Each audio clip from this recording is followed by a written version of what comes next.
Enquanto os irmãos vão entrando lá, melhor baixar aqui um pouco.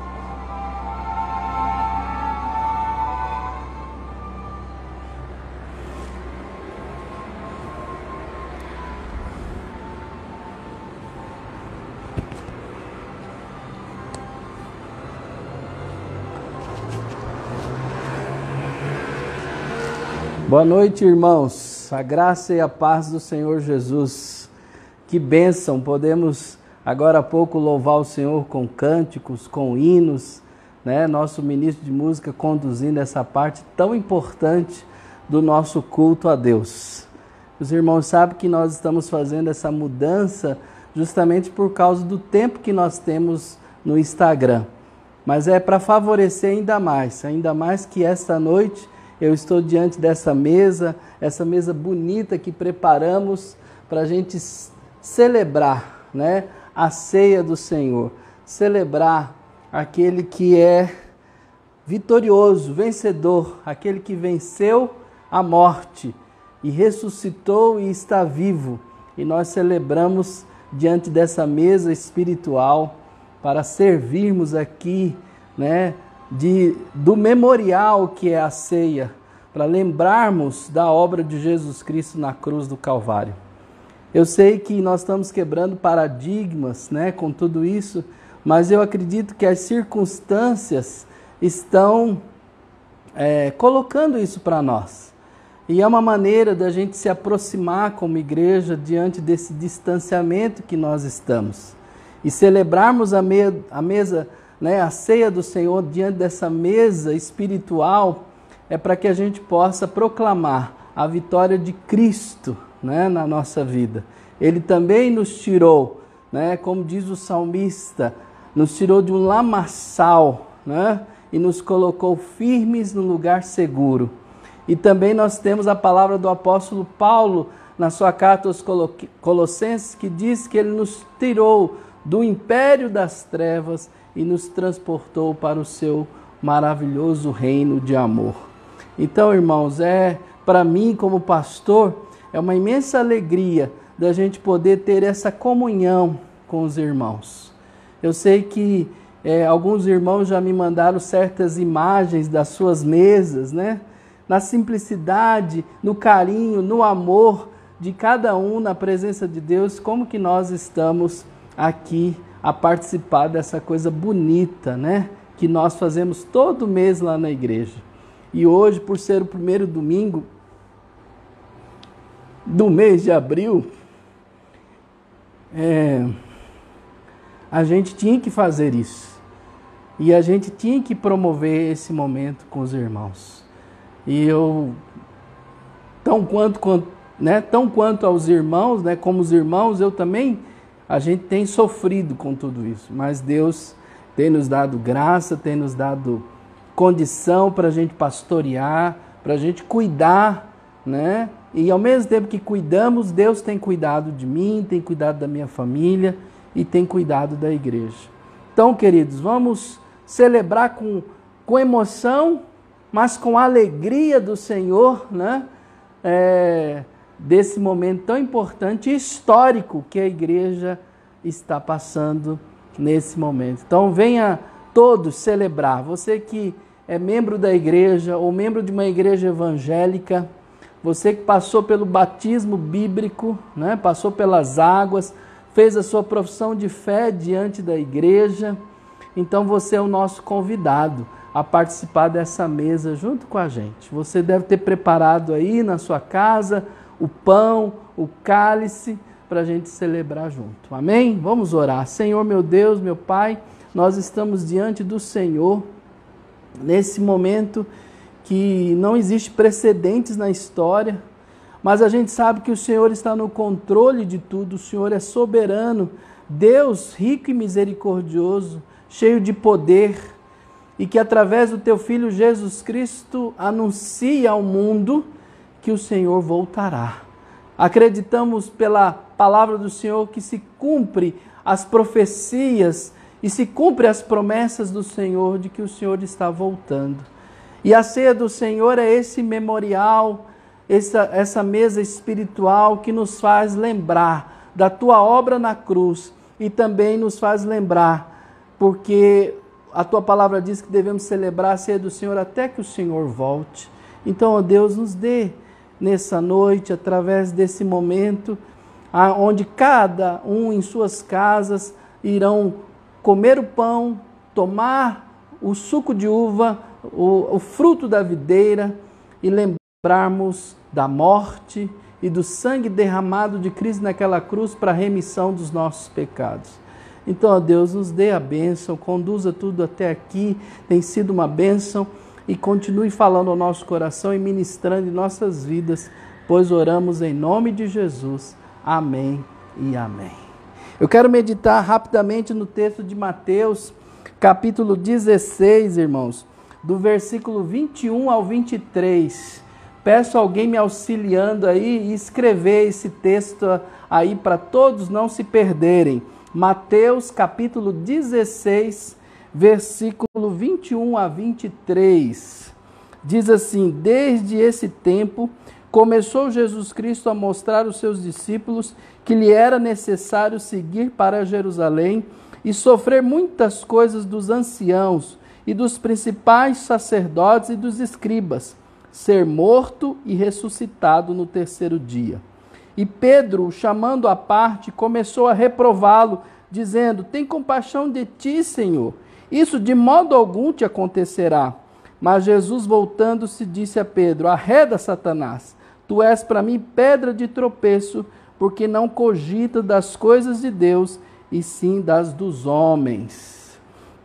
Queridos, nós vamos entender nessa palavra o quanto que é importante o caminho da cruz. O caminho da cruz. A agenda de Jesus começou no Monte da Transfiguração. A conversa de Jesus com Moisés e Elias naquele monte foi justamente sobre a sua crucificação, a sua morte.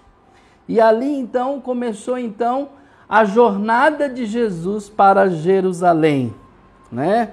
E a cruz estava no centro, né, de tudo isso. Estava no centro daquela conversa com Moisés e Elias, e Jesus está absolutamente comprometido com a obediência. E essa agenda estabelecida foi estabelecida na eternidade. Então a prontidão para obedecer, mesmo que essa obediência passasse pela horrenda cruz, estava escrita em seu semblante, como diz então o texto dos profetas.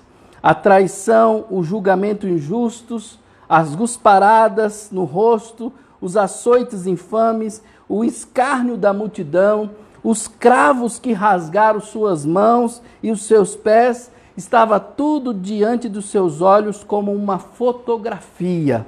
No entanto, em momento algum, Jesus retrocedeu. Ele caminhou para a cruz como um rei que caminha para a sua coroação. Queridos, eu li um texto do saudoso pastor Elben Lein César, editor da revista Ultimato, e ele falava de uma entrevista com Mário Puzo, que foi o autor daquele filme ou daqueles livros Poderoso Chefão, Os Tolos Morrem Antes, e dos scripts do filme Terremoto e Superman. Essa entrevista se deu em 1979 e foi feita a revista Veja daquela época. E ele, numa brincadeira, num tom sarcástico, ele disse que se o super-homem pudesse fazer a Terra girar em sentido contrário para retroceder no tempo e chegar em 2000, né, retroceder 2000 anos antes, então seria possível salvar Jesus Cristo da morte. Não é a primeira vez e nem a última, que os homens e até os demônios tentaram afastar de Jesus a cruz, né? Tentando afastar dele. Era como se fosse uma tentação, querendo que ele se desviasse desse propósito. Mas a agenda de Jesus sempre foi a cruz. E aqui no texto, nós temos justamente Pedro, o apóstolo Pedro, querendo afastar a cruz do Senhor. Não é à toa que Jesus teve que repreendê-lo e falar: arreda, Satanás. Porque nunca foi Jesus se desviando desse propósito. Ele tinha já uma missão e ele cumpriu cabalmente a missão que o Pai lhe conferiu. Então a cruz não pode ser banida em hipótese alguma e em tempo algum, pois foi por intermédio da cruz que Jesus destruiu a inimizade que havia entre judeus e gentios e anunciou a paz aos que estavam longe, que são os gentios. A paz que estavam perto, que eram os judeus, e reconciliando uns e outros com Deus. Como diz Efésios 2, de 1 a 12, de 11 a 22. Então Pedro aqui, como discípulo de Jesus, ele estava enganado, né? Ele estava ali querendo colocar suas emoções, mas não era por emoção que Jesus estava a caminho da cruz. Um dos maiores acertos, nós temos que também falar as coisas positivas de Pedro, né? E um dos maiores acertos foi a sua confissão de fé, quando ele disse: tu és o Cristo, Filho do Deus vivo. E Jesus o elogiou, Jesus o cumprimentou por isso e disse: bem-aventurado és Simão Barjonas, porque não foi carne e sangue quem tu revelou, mas meu Pai que está nos céus. Mas, convenhamos, o maior desacerto de tudo que aconteceu de Pedro foi justamente aqui nesse texto que lemos, quando ele quer, desviar Jesus da cruz. Então ele fala francamente para Pedro: arreda, Satanás, tu és para mim pedra de tropeço, porque não cogita das coisas de Deus, e sim das dos homens. Então, queridos, a grande tentação de Jesus, da qual ele sempre se guardava, era se desviar-se da cruz. Logo após o batismo, por exemplo, nós temos o início do seu ministério. Nós encontramos Satanás, o diabo, tentando Jesus no deserto, tentando também desviá-lo do propósito da cruz. Mas é importante que a gente perceba que Jesus nunca retrocedeu. Nunca deixou que nada tirasse o coração dele na obediência ao Pai. Ele sempre dizia: minha comida é fazer a vontade do Pai. Então, é com alegria que nós temos que celebrar essa ceia, irmãos, porque a conquista disso veio pelo sangue de Jesus Cristo, veio pela sua morte. Se celebramos hoje essa ceia, é porque foi realizada uma obra gigantesca a favor das nossas vidas. Então isso não pode ser uma coisa mínima na nossa vida. Tem que ser algo grandioso, porque toda a nossa história de transformação e de mudança vem justamente por causa dessa obra de Jesus na cruz.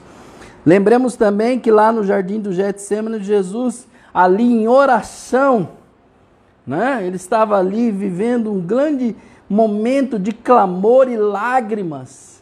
O evangelista, o evangelho de Lucas descreve até que ele ali suou gotas de sangue, no Getsêmani. Tudo para não deixar de beber o cálice da morte. Até durante a crucificação, Jesus foi tentado a descer da cruz, porque ali estavam os chefes dos sacerdotes, os mestres da lei, os anciãos, os próprios soldados, os próprios transuentes ali estavam tentando tentar Jesus a descer da cruz, dizendo: salva-te a ti mesmo e a nós também. E num tom irônico, as autoridades religiosas gritavam: salvou os outros e a si mesmo se salve, se de fato é Cristo de Deus o escolhido. E zombavam, ironizavam, estavam ali agindo de forma sarcástica com Cristo. mas nós temos ali que a si mesmo ele se entregou por nós, como oferta e sacrifício a Deus em aroma suave. É o que descreve o apóstolo Paulo em Efésios 5:2. A si mesmo se humilhou, tornando-se obediente até a morte, morte de cruz. Filipenses 2:7 e 8. Irmãos, o que muita gente não sabe ou se esquece é que Jesus poderia por si só livrar-se da morte e da cruz. Ele mesmo explicou isso a Pedro quando ele sacou da espada e golpeou o servo do sumo sacerdote em defesa de Jesus. E aí Jesus disse para ele: você acha que eu não posso pedir a meu Pai e ele não colocaria aqui imediatamente à minha disposição mais de 12 legiões de anjos? Mateus 26, 53. Mas até esses 72 mil anjos, como guarda-costas, seriam desnecessários, graças ao poder de Jesus, que sempre manifestou e usou, graças ao poder que Jesus sempre manifestou e usou para o seu próprio arbítrio. Nós temos que entender aqui que a missão de Jesus tinha que ser cumprida e ele estava ali para ser obediente. Então, várias vezes antes da prisão de Jesus no Getsêmani, as autoridades civis e religiosas tentaram prender ou matar o autodenominado Filho do Homem. E a primeira tentativa foi de Herodes o Grande, logo após o nascimento de Jesus em Belém da Judéia, só porque os magos referiram-se ao Senhor como recém-nascido rei dos judeus. E a fúria de Herodes era sem igual, pois ele mandou assassinar todos os meninos de Belém e arredores, de 2 anos para baixo, na certeza de que um dos mortos seria o filho de Maria e José. Mas a esta altura Jesus já estava no Egito, onde permaneceu até a morte de Herodes no ano 4 da era cristã. Quando o Senhor disse que ele era anterior a Abraão, os judeus pegaram pedras também para atirarem nele, mas Jesus se ocultou e saiu do templo, e houve outras tentativas inúteis e fracassadas para prender, para apedrejar, mas foram inúteis porque ainda não era chegada a sua hora. Como diz o Evangelho de João, no capítulo 7, versículo 30 e capítulo 8, versículo 20. Então, queridos, nós temos que entender uma coisa, que na verdade só há uma explicação para a morte de Jesus. Ele mesmo quem a oferece. Como ele diz lá no Evangelho de João, capítulo 10, 18. Ninguém tira minha vida de mim, mas eu a dou por minha espontânea vontade.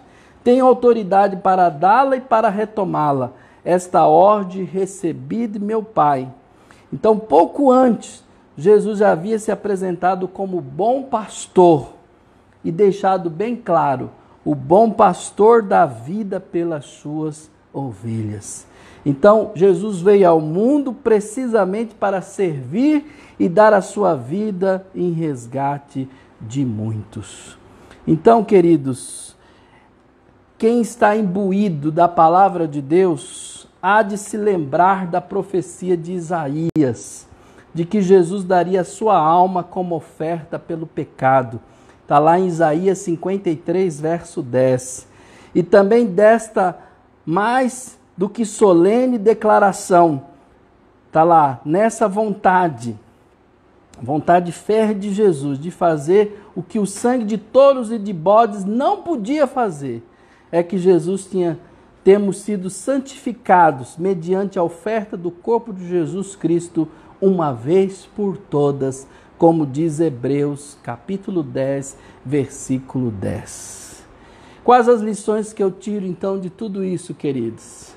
Que lições eu tiro para a prática, para nós assimilarmos para a nossa vida cristã e para fortalecer a nossa vida?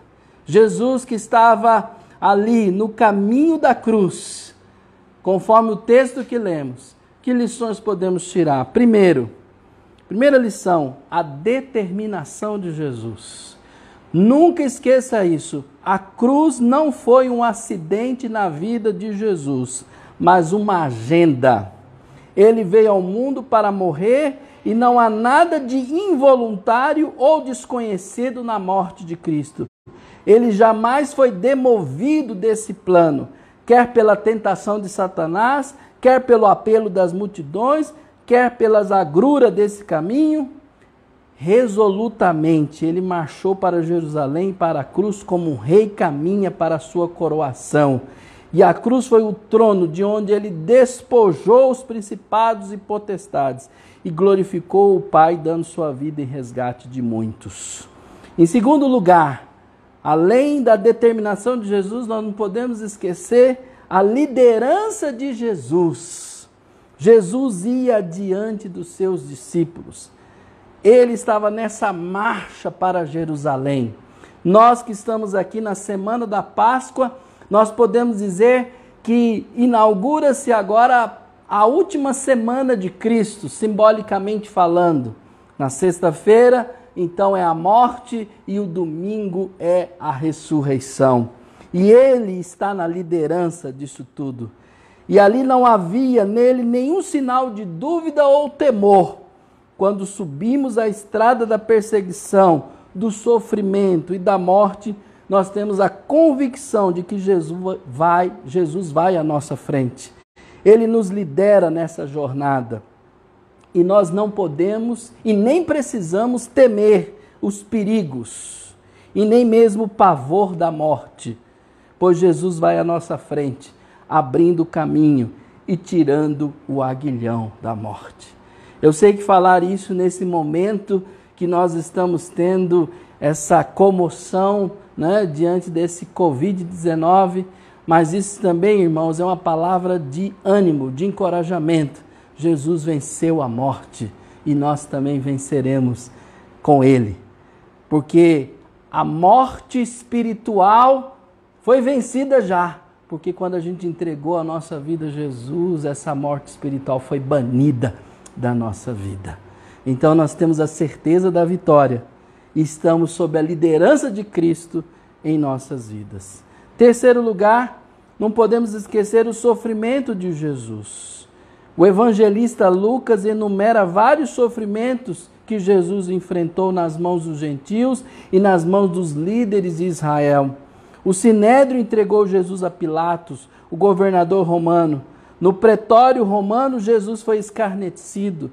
Tiraram sua túnica, despojaram de suas roupas, zombaram dele, colocaram uma coroa de espinhos em sua cabeça, blasfemavam contra ele, pedindo que profetizasse enquanto cobria o seu corpo, né, de bofetadas.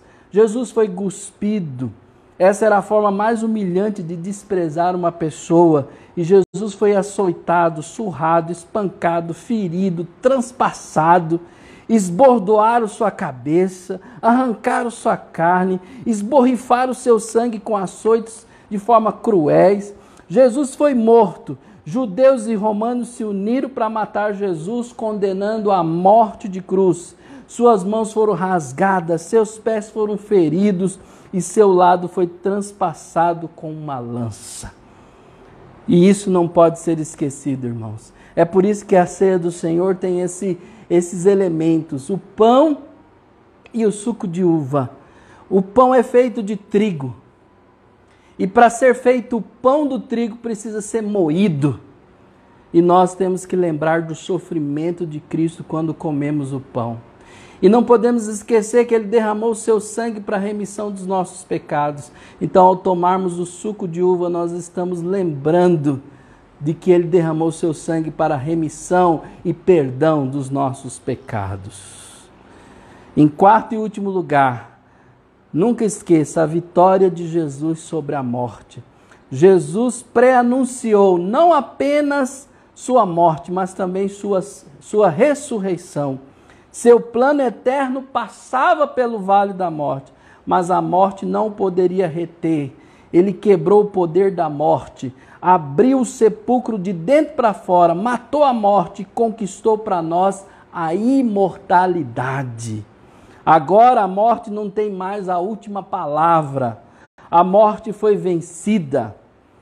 Então nós podemos concluir com as palavras de Mateus e com as palavras de Lucas, que tanto Pedro como os discípulos, que ainda que eles não entenderam, né, naquele momento o que Jesus estava dizendo, mas nós que lemos essa passagem, né, essas passagens bíblicas hoje, para nós não está nada encoberto e podemos entender claramente a vitória de Jesus naquela cruz pelas nossas vidas.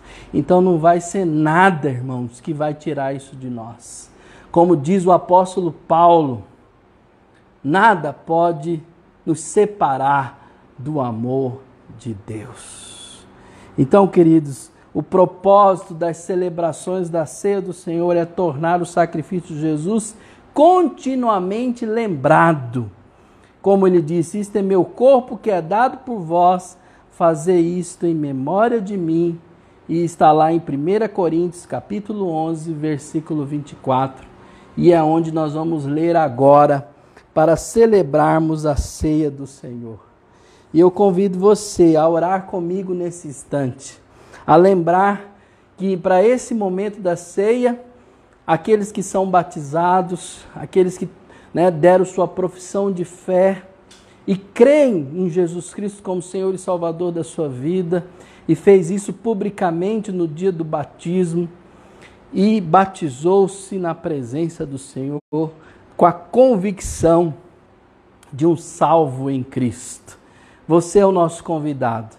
Seja você da primeira igreja batista ou de uma igreja evangélica que genuinamente prega o evangelho do Senhor e está preparado aí para tomar a ceia com a gente, então nós vamos fazer nesse momento.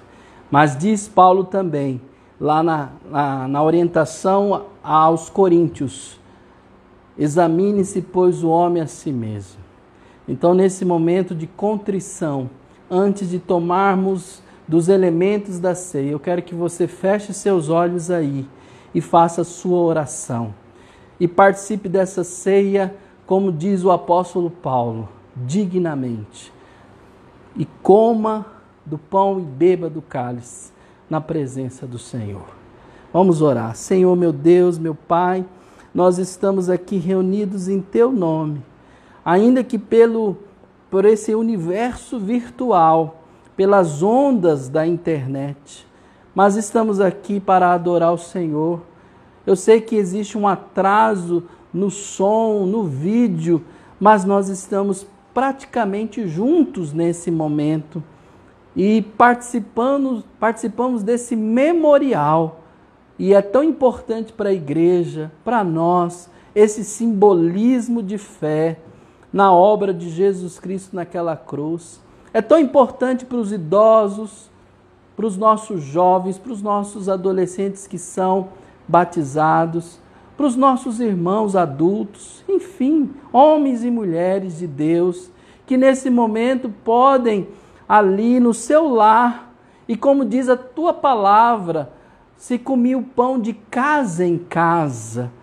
E nós estamos tornando isso agora real, cada um na sua casa, mas ao mesmo tempo nessa unidade, nessa comunhão de fé com o Senhor, em torno da tua palavra, em torno da obra do Espírito Santo do Senhor, em torno dessa convicção que temos de que Jesus foi à cruz com o propósito de nos salvar e de escrever nosso nome no livro da vida, e nós cremos que Ele voltará.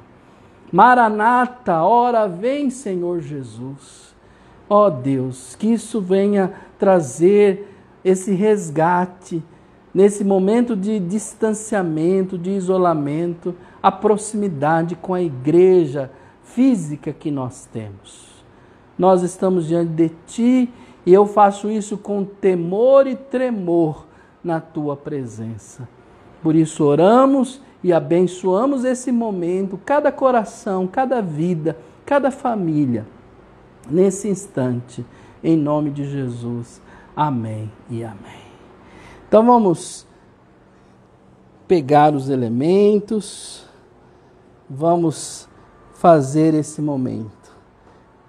Eu quero que você pegue seu pão, pegue seu cálice e nós vamos agora, diante desse momento, celebrarmos conforme nos orienta a palavra do Senhor. Num momento de total adoração àquele que reina para todo sempre e que nós aguardamos a volta dele. Pegue seu pão, lá na carta de Paulo aos Coríntios, capítulo 11, na primeira carta, no versículo 23 em diante, nós temos a orientação bíblica. Pegue seu pão agora, segure nas suas mãos.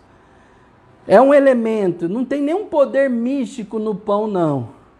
Mas nós sabemos que ele simboliza o corpo de Cristo, que foi rasgado, moído, transpassado, humilhado naquela cruz para nos salvar. Paulo nos diz assim: porque eu recebi do Senhor o que também vos entreguei, que o Senhor Jesus, na noite em que foi traído, tomou o pão e, tendo dado graças, o partiu e disse: isto é meu corpo que é dado por vós, fazei isto em memória de mim. Ó Deus poderoso e eterno, obrigado por segurar nas nossas mãos o pão, que nesse momento simboliza a morte de Cristo naquela cruz do Calvário. Ó Deus, assim como o pão é feito do trigo, e o trigo para fazer o pão precisa ser moído, triturado, aqui simbolizamos o que Jesus fez naquela cruz por nós. Ele também foi moído, foi desfigurado pelos açoites, ele foi humilhado, o seu corpo foi rasgado, transpassado, e tudo isso ele foi para a cruz, e ainda disse daquela cruz, uma das suas palavras: Pai, perdoa-lhes, porque eles não sabem o que fazem. Ó Deus, diante desse memorial que estamos, nós queremos agradecer ao Senhor pela vida de Cristo em nós, pelo privilégio que temos da Tua palavra na nossa vida e pela salvação que o Senhor nos deu, mediante o nosso crer, mediante ao recebê-lo como nosso Salvador e Senhor. Ó Deus, é um privilégio para nós, ainda que vivendo esse momento difícil, mas nós temos certeza da volta do Senhor e da vitória que teremos em nome de Jesus. Então comamos o pão, queridos, em memória do Senhor.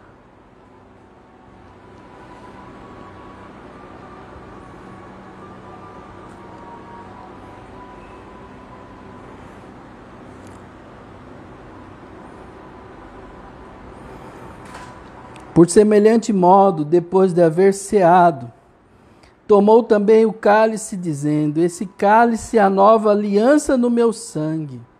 Fazei isso todas as vezes que o beberdes, em memória de mim. O cálice é a nova aliança que temos em Cristo. A velha aliança passou e nós temos uma nova aliança em Cristo. E todo aquele que tem Jesus como seu Senhor e Salvador sabe o que diz nas cartas aos Hebreus, de que sem derramamento de sangue não há remissão de pecados. E foi derramando seu sangue naquela cruz que Jesus perdoou os nossos pecados e nos purifica e nos limpa. Como eu disse hoje de manhã sobre faxina, sobre limpeza nas mãos e no coração, para servirmos a Deus com toda alegria. Para tanto, irmãos, precisamos nesse momento lembrar que o que nós seguramos é o suco de uva, fruto da videira. A videira, então, produz o vinho, produz o suco de uva e, para tanto, precisa ser amassada, precisa ser esmagada. E foi dessa forma que Jesus derramou o seu sangue naquela cruz por nós. E que lá no Getsêmani, antes da sua crucificação, ele disse para o Pai: Não seja feita a minha vontade, mas a tua vontade. Irmãos, nós temos que fazer a vontade de Deus. Nós temos que estar na presença de Deus. E ao simbolizar esse momento desse suco de uva, nós estamos declarando sim a nossa convicção, a nossa caminhada, a nossa certeza de que quem nos lidera em tudo é o Senhor. Há um perdão, não precisamos mais carregar culpa nenhuma. Precisamos sim andar em novidade de vida, em santidade ao Senhor. Então, ao tomarmos o suco aqui, fruto da videira, que possamos expressar, diante do Senhor, a certeza da vitória que temos nele. Amém? Pai bendito, Pai eterno, mais uma vez oramos em gratidão por esse elemento da ceia que nos remete simbolicamente ao derramamento do seu sangue naquela cruz. Seja assim conosco, tua igreja, nesse momento de unidade, de comunhão que temos em Cristo, e venha abençoar a tua igreja, a tua obra, em nome de Jesus. E que esse tempo difícil que estamos passando, atravessando, ó Deus, que possamos ser fortalecidos pela palavra, pela oração, e cada dia deixando Cristo reinando, não perdermos de vista Jesus na nossa vida. Oramos e abençoamos esse momento em nome de Jesus. Amém. Bebamos todos em memória do Senhor.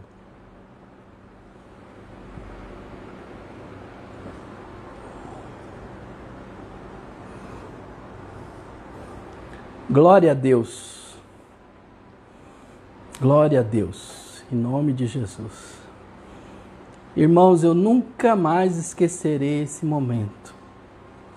Espero que seja a primeira e a única ceia virtual. Eu espero que a próxima ceia, no próximo mês, nós já estejamos juntos no templo. E como hoje foi um dia que as igrejas se reuniram em oração, em clamor ao Senhor, eu tenho certeza que Deus nos dará um sinal, uma resposta. Ainda que eu creio que tudo isso que está acontecendo, em nenhum momento Deus perdeu o controle, porque Ele é soberano sobre todas as coisas. Mas vamos vencer, irmãos. Eu expresso aqui meu carinho e esse jeito meu de cuidado com os irmãos, para que possamos caminhar juntos em nome de Jesus. Amém? Ó Deus eterno, Deus bondoso, muito obrigado. Eu espero, ó Deus, que na próxima ceia já estejamos juntos, ali reunindo fisicamente, todos nós ali juntos, sem precisar mais de utilizar a tecnologia. Embora a tecnologia está sendo uma bênção, Senhor, mas queremos que esse mal passe logo, Senhor, em nome de Jesus. Sabemos que em nada do que está acontecendo está fora do teu controle, Senhor. O Senhor é soberano, está agindo e está dizendo ao mundo surdo, através do sofrimento, que o Senhor voltará para buscar a tua igreja. Então, ó Deus, nos dê entendimento e sabedoria, e que o Senhor tire todo o desespero do nosso coração, toda a agitação, e nos traga a paz, conforme a tua palavra, a paz que excede todo entendimento. Em nome de Jesus. Amém e amém. Eu aguardo os irmãos amanhã, mais uma vez no Instagram, às 9h30 da manhã, depois às 3h30 da tarde e à noite com as lives musicais com o nosso ministro de música. Eu tenho certeza que Deus continuará falando aos nossos corações através dessa palavra e trabalhando na igreja. E que Deus te abençoe. E você que participou da ceia, depois manda para mim uma foto, da sua mesa, como alguns irmãos me mandaram. Foi uma bênção ver tudo isso. Uma alegria tomou conta do meu coração ver os irmãos. Nós temos mais de 100, não estou conseguindo ler, mais de 120 pessoas, participando conosco dessa live. E que Deus nos abençoe grandemente. em nome de Jesus. E que o amor do nosso Deus, nosso Pai, a graça bendita do nosso Senhor e Salvador Jesus, a unção, o poder do Espírito Santo do Senhor, seja derramado sobre o teu povo e sobre toda a tua igreja espalhada sobre a terra, hoje e sempre. Amém e amém. Abacuque para todo mundo. Para quem não sabe, é o meu bordão desses dias. Abacuque significa abraço. Então, um abacuque para todos vocês. Fique com Deus. Uma boa semana. Amém e amém.